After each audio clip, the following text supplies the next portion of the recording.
جی تو پیارے بچوں، آج کی کہانی کا عنوان ہے عائشہ کا جھولا۔ ایک گاؤں میں چھوٹی سی لڑکی رہتی تھی۔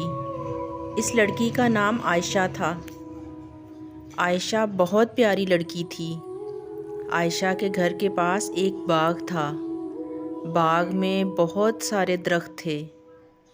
ایک درخت پر جھولا لٹکا ہوا تھا اور وہ جھولا عائشہ کا تھا۔ عائشہ روزانہ جھولا جھولتی تھی۔ عائشہ کو جھولا بہت پسند تھا۔ عائشہ کی ایک سہیلی تھی، اس کا نام سمیہ تھا۔ سمیہ اس کو جھولا دیتی تھی۔ ایک دن سمیہ اپنے ماموں کے گھر چلی گئی۔ عائشہ جھولا جھولنے باغ میں آئی۔ عائشہ جھولے پہ بیٹھ گئی۔ اس کو جھولا دینے کے لیے سمیہ وہاں موجود نہیں تھی۔ عائشہ جھولا نہ جھول سکی اور پریشان ہو گئی۔ سوچنے لگی، اب مجھے جھولا کون دے گا؟ سمیہ تو اپنے ماموں کے گھر چلی گئی ہے۔ عائشہ کے پاس ایک چڑیا آئی اور چوں چوں کر کے بولی، پیاری عائشہ، پریشان مت ہو، میں تمہیں جھولا دوں گی۔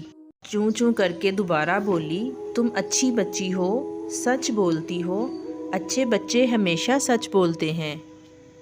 چڑیا عائشہ کے جھولے کو ہلانے لگی۔ عائشہ بہت خوش ہوئی۔